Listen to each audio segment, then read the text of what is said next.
nila. So, which is we have a three example, first language, second language, and sign language. So, yung first language, ito yung mga, for example, this a child learning to develop their first language, which is their native language, which is, for example, Bisaya ka, pagkabata ng mga naandar na language is Bisaya. Then,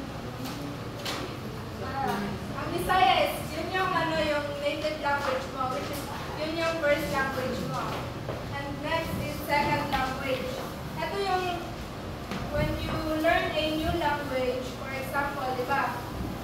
Bisaya manta, then we learn Tagalog. So, Tagalog is our second language. The next is sign language. So, we are all familiar about sign language. Sign language is usually used by deaf people. They use sign language to communicate and interact with other people. So, next is we have historical linguistics. This is the study of how language change over time. So, sa pagdaan ng mga panahon, nag-change talaga yung language. Nag-change talaga yung language, which is nag-iiba yung grammar, yung meaning na ginagamit natin sa kasalukuyan. Which is, we have a three example of studies, the etymology, sound change, and language contact. So, etymology, this is how words have napapansin natin halos mga, yung ibang words na yun, nag-change na yung meaning. May mga ibang words na yung true meaning niya is napapalitan ng ibang meaning na ginagamit natin ngayon. And we have sound change and pronunciation. So, di ba pag kunwari, may ginagamit tayong isang word na yung pronunciation.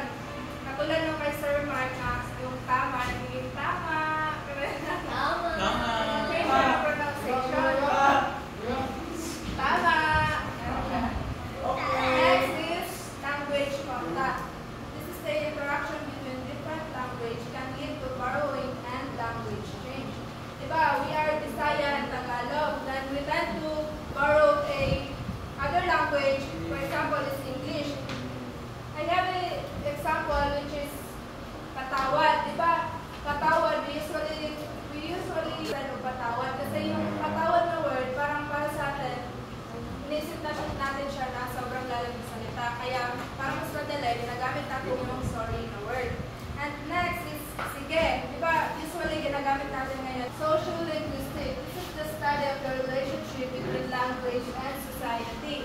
Ito yung relationship natin sa society between language. The way we use language, for example, you are talking with a foreigner, may pag-usap ka sa isang foreigner, diba, iba yung gamit niya na salita. We change our accent, our language, the way we use words because we need to adjust for us to communicate with other people. Kailangan natin mag-adjust para makapag-communicate tayo ng maayos. Diba, for example, pag English, diba, iniiba mo yung iniiba mo yung language mo, iniiba mo yung tono ng pananalita mo kasi para mas makapag-communicate ka ng maayos. And dito, nakakapag-build din ang language and society, nakakapag-build dito ng relationship. Kasi nga, the way of Russia, ay, ikaw dahil. Language is not just a way to communicate. It also shows that values, beliefs, and traditions of a group. For example, in Japan, there are different ways to say you or I, depending on age and respect. This shows how respect and hierarchy are important in Japanese culture. In the Philippines, we often say po or opo to show respect. Again, a reflection of our culture value, pagano. So, linguistics. First, phonetics. These are the study of language and how we produce and view sound. Second, phonology. The study of sound pattern, for example, but changing the first sound changes the meaning of the word. Third, morphology. This is the study of word formation. For example, unhappiness. Unhappiness has three morphemes: unhappy and ness. Un, a prefix meaning not. Happy, this is the root word, and ness. a suffix that changes into a noun. For syntax, this is the study of sentence structure. For example, which sentence is correct? Chase the dog the cat or the dog chase the cat? Chase the dog the cat or the dog chase the cat? Yes. So even though the words are the same, the order affects whether the sentence is grammatically correct or not. So fifth, semantics.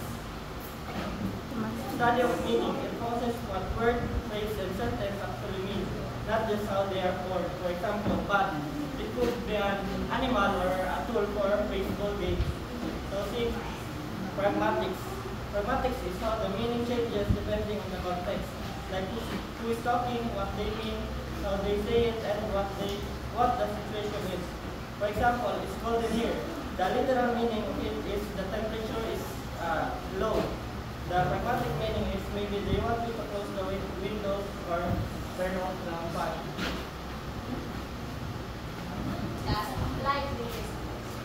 An interdisciplinary field focused on using linguistic knowledge to solve real-world language related problems. So applied linguistics is focuses on solving real-world languages problems through research and practical applications. So first is the language teaching and learning methods. This refers to techniques used to help people learn a language effectively. It includes grammar-based teaching, task-based learning, immersions, and technology-enhanced learning.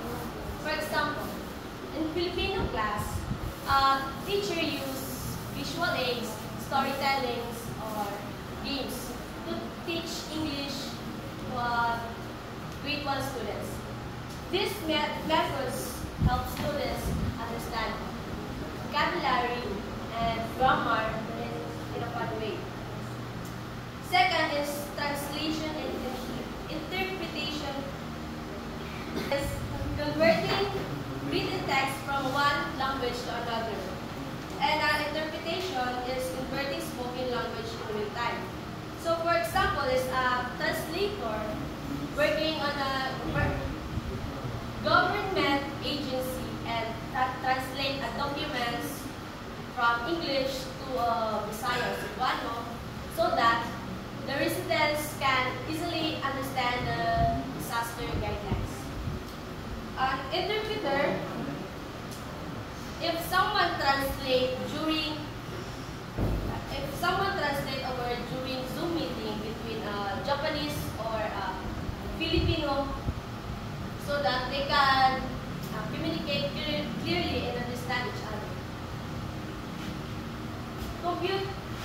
Computational linguistics combines computer science and linguistics to study language using computational methods. This helps computers understand, generate, and process human language. Recognition. If mag-ask ka or ngayon kang favor sa iyong phone, like tawagan na yung mga mama, it automatically dials in and understand your favor.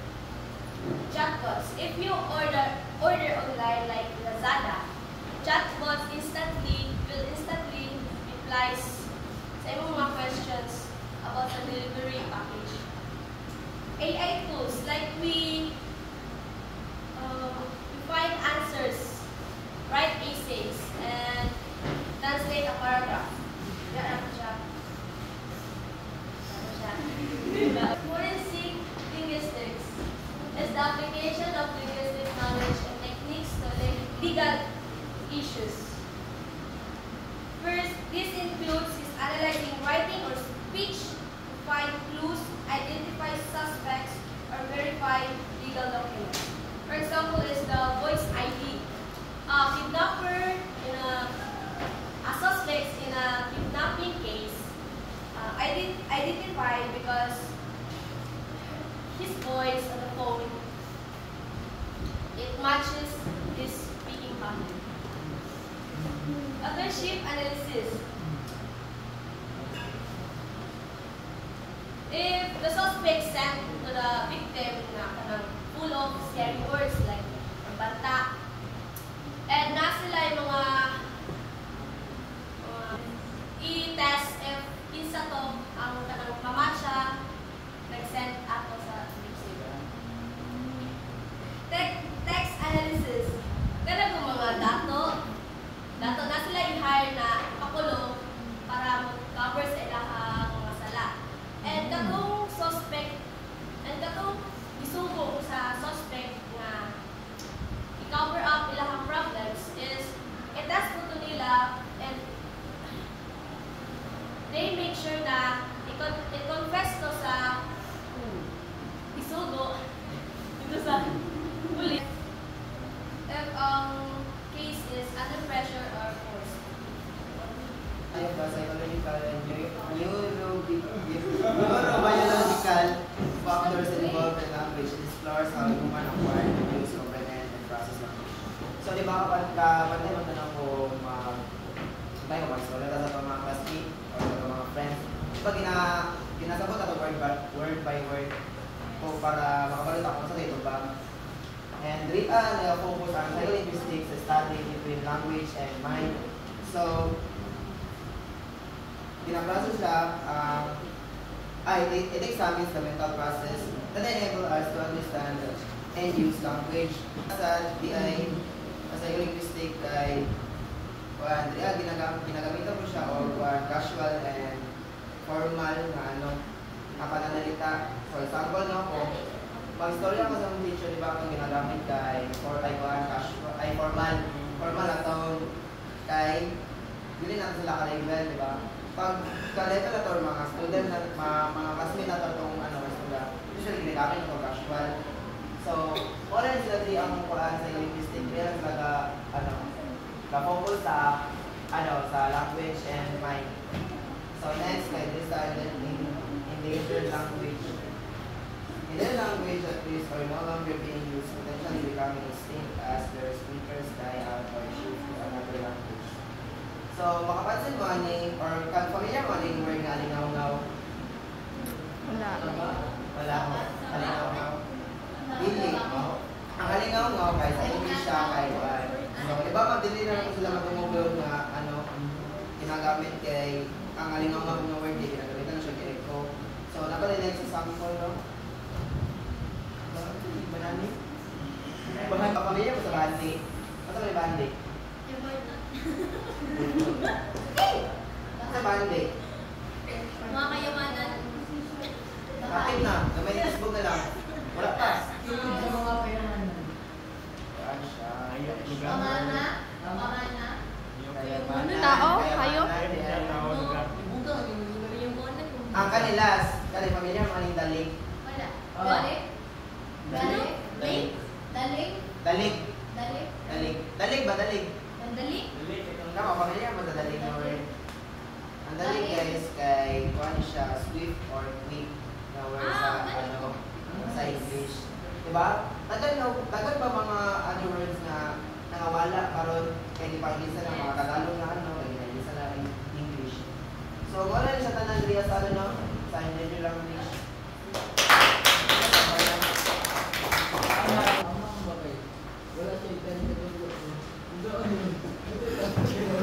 Hanggang daw, walay look na fingers at sound daw niya pag sign language. Wala. Medyo ginagunitan nila diri para ka na yung volume pa ng sa ikaw. Nag-echo ko siya.